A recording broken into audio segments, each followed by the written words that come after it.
I'm Wendy Yellen, and this is the Art of Transformation. Today's vlog is particularly for you if you're someone who identifies yourself as kinesthetic, or you don't even have to use that word, that you lead with your feelings, that you have a lot of feelings, and that you've also noticed that sometimes you feel like you're drowning in your own feelings. And I'm going to show you another way out of that so that you can still be a feelingful person, but not be drowning in the feelings, especially when they are traumas that are coming back, which becomes a big problem. Before I do that, if you haven't already liked and subscribed, please do. It helps me reach people just like you, and I appreciate that. Thank you. Okay, so again, what is a kinesthetic? So how would it look in your life if you're a kinesthetic? You may consider yourself a highly sensitive person if you're aware of that description from Dr. Elaine Aron. You may notice that other people aren't as in touch as much as you are with feelings. You may notice that a lot of your day you are hit by feelings, and particularly you may be processing your life and trying to deal with your life through handling or dealing with your feelings. And if you've been doing that for a while, you may have noticed that you tend to get really flooded with especially the traumatic feelings. And this is most likely feeling like a problem for you because you feel like an exposed nerve ending sometimes, especially around some of the trauma. So what do I mean by trauma? For example, if there's been any kind of emotional, physical, or sexual abuse, or accident trauma, or loss of a child, or traumatic loss of a loved one, or any loved one, any kind of intense trauma that the feelings come back to you and overwhelm. So if you can relate to any aspect of what I'm talking about, then this vlog should help you with what you're probably trying to do, which is to work through the feelings. But what I see with my clients is that the very attempt to work through the feelings and come out on the other side, the way the kinesthetic people tend to do it before they work with Eidetics, they tend to feel it and know it and go through it. And then what happens is it becomes like a snowball, and it just picks up more and more and more and more trauma and feelings. And then the person is like a deer in a headlight, or frozen, or locked. Do you recognize any of those? Or numb, maybe numb, or checked out, right? Dissociated. If you recognize any of that, then I'm going to show you some other ways out. One of the problems with the way you might be trying to get through your traumas or your difficult moments or difficult feelings is that you may have noticed this, what you're doing tends to regurgitate the history and therefore the trauma. So what does that look like? Let's say there's some sort of loss or abuse, and then something triggers you during the day into those feelings. And then maybe what you're doing is you're trying to, so you feel them, and you're trying to feel them and let them go, and not get attached to them, or tell them thanks for coming, but I don't need you right now, or anything like that. And what you may have noticed is that the more you do that, the worse you feel, even though you're following some common wisdom that says, do the things that I just said. Have you ever felt that? A lot of my clients are not quite aware that that's what's happening because they're trying so hard not to get overwhelmed with the feelings that are coming in.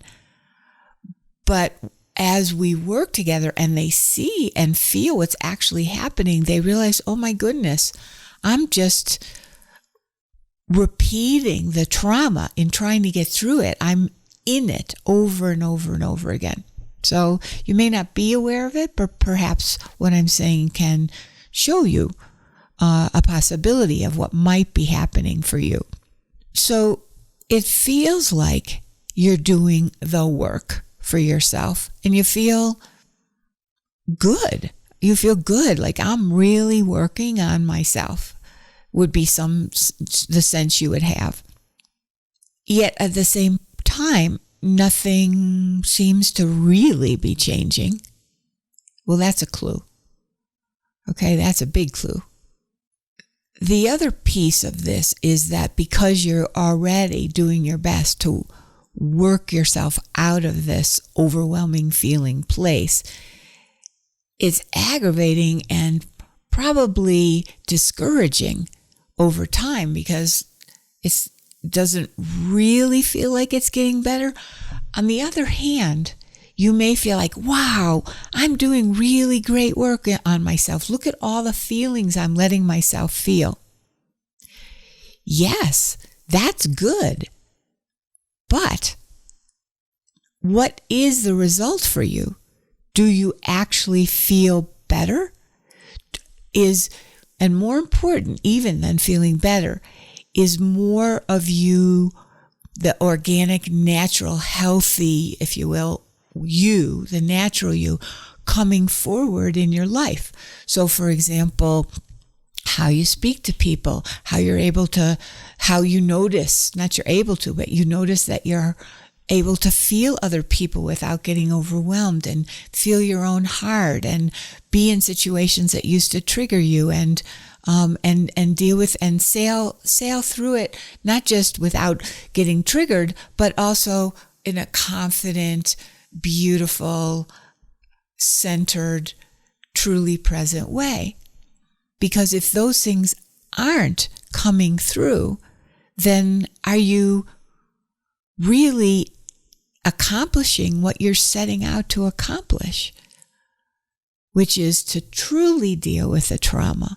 And to truly deal with the trauma, from my perspective, doesn't mean you just no longer feel it. Doesn't mean you're no longer triggered or you know how to defend yourself when you get triggered. There's so much more possible for us as human beings. I didn't know this till I found Eidetics, but it's true. And here's what I noticed. So, for example, one of my clients said she no longer has to steel herself for situations.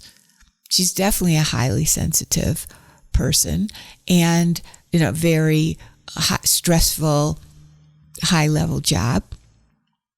And she had to make herself brave, steel herself for situations where she would have to deal with people that would trigger her or make her feel like she was less than or unworthy or anything like that. So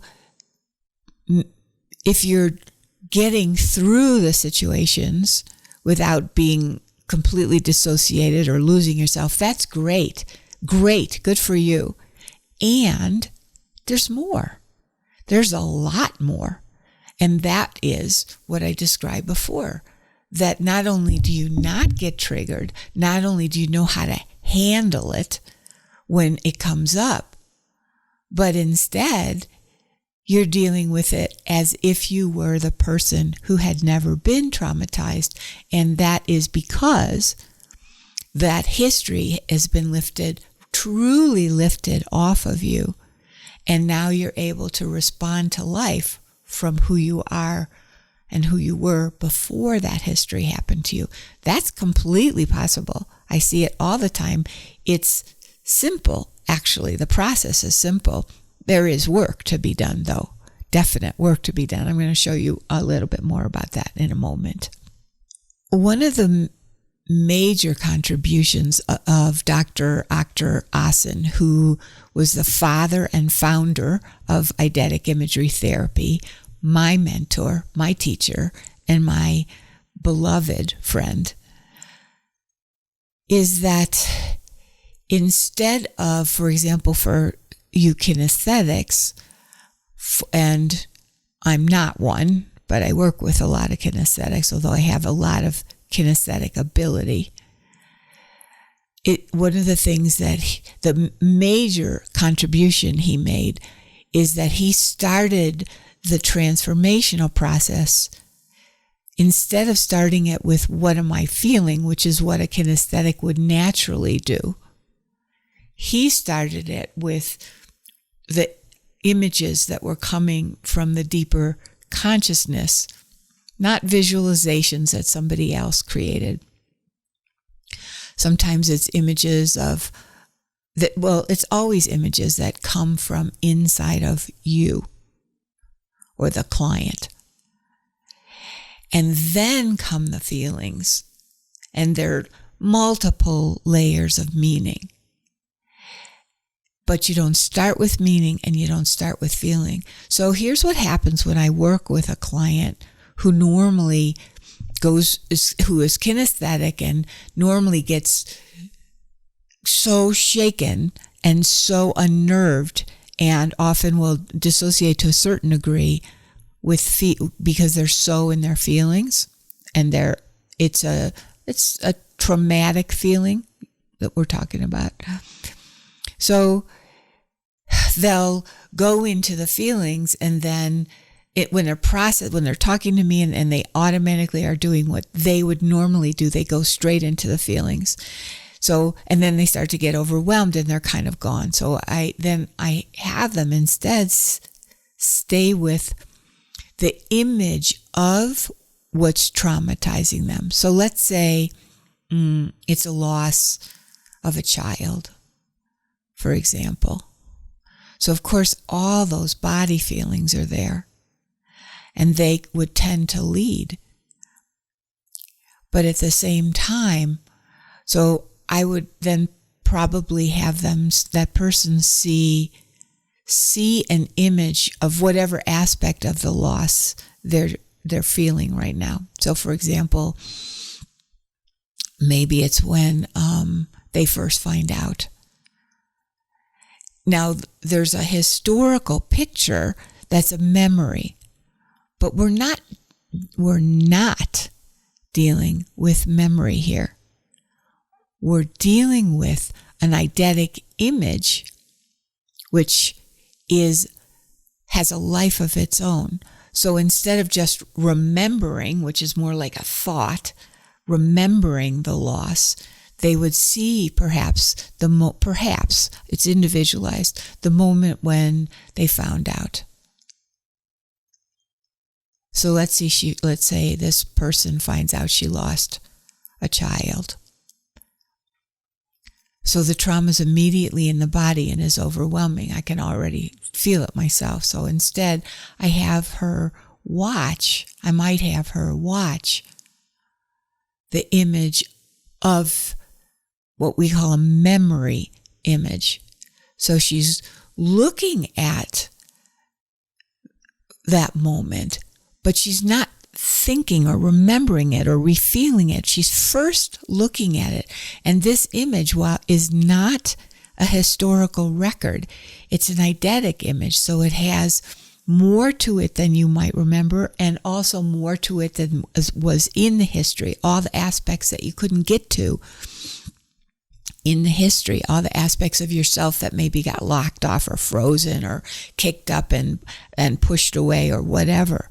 And so as she would watch this image, she would be able to see what was happening, many, many, many aspects, the finding out, the looks on other people's faces, maybe the child, him or herself or itself, the And each piece would be accessible then in the seeing of it to feel it in a different way, to feel it without the overwhelm, but still fully feeling it, but without just the historical memory over and over and over. I hope this is making sense to you. So as I'm thinking of one client whose mother lost a child young, very young, and some of the work that we did had to do with the being with that child who was already gone, and really the mother not wanting to leave that baby, not wanting to leave, but of course different things happened in history and she got pulled away. So in this image, the mother gets to spend the time, whatever time, because the mother in the image wanted to stay and be and be and be and be. And as my client was watching this, she starts to get tremendous relief in herself, because she had spent a lifetime seeing that mother completely stricken and never recovered from this loss. So here the mother gets to be with her child and love her child and grieve the child like when she's with her, as opposed to being torn away. And my client, who's watching this eidetic image that's coming from inside of her, is able to, or watches while her mother takes in, it's a tragedy, and at the same time her mother's being able to deal with it instead of being punched in the stomach and the face by it as much. Of course there's still grief and there's still anguish, but it's not this overwhelm, regurgitate, and even though it's my client's mother with my client's mother's child who died, it's my client who gets to see her mother deal with it differently. And what's so important about that is, even though her mother's gone, she had that template, imprint, filter in her. And so there was a part of her that was also stricken, frozen, defeated, like her mother. And so as she gets to see this, because her mind is showing this, I'm not giving it to her, I'm not solving it for her, her mind can do a much better job than I could. And so it starts to unravel the tightness and the frozenness in my client. That's what can happen for a kinesthetic, for anyone, but this is what can happen instead of the overwhelm. So it really matters how you deal with the feelings that are coming in from the trauma or whatever is overwhelming you as a kinesthetic. It matters a lot. And to recap, if you find that you're doing a lot of processing of your feelings, and you notice that it doesn't seem to ever end, or you're not really emerging from underneath that burden, but you're pretty good at processing, pay attention to that. One aside before I conclude here, I'm thinking of another client, and this was really what I just said, actually, was really the work for her. She'd been spending decades processing feelings and left overwhelmed and unable to move forward on her art. She was very skilled in this particular field. She couldn't move forward on it. She was so burdened by shame and other feelings that she couldn't go out there and put herself out there. And the work for her was to let the eidetic image, the image that is an image with lots of feelings and meanings connected to it, but starts with allowing the image to form. As soon as she would do that, the overwhelm would go away. But her pattern and her habit was so strong because she'd been trying to help herself for years, but she didn't really pay attention to, is this actually helping me, or am I just getting better at processing feelings? I think that's probably the bottom line here. And so I want you to, if you want to think about this, just notice what are you actually getting better at. And if you're interested and excited about a different way to deal with it, which is very accessible to you as a kinesthetic, then let's talk. There's a link here and we can have a conversation. I'll show you what it's like to quote unquote start from an image instead of starting from the feelings, and even better, what actually can happen for you when you do that.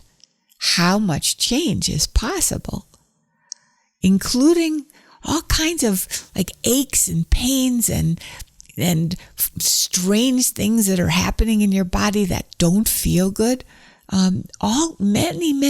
Many aspects of the kinesthetic experience can serve you instead of taking you down a path that you identify it, not me, but is it helping? Is the way you're trying to solve the problem helping? And if not, and you're interested in something completely different, there's the link. It's basically give me a call, but you have to do a little prep first. Okay? It's my gift to you. All right. I really hope that was helpful to you, and I'll see you on the next recording. Bye for now.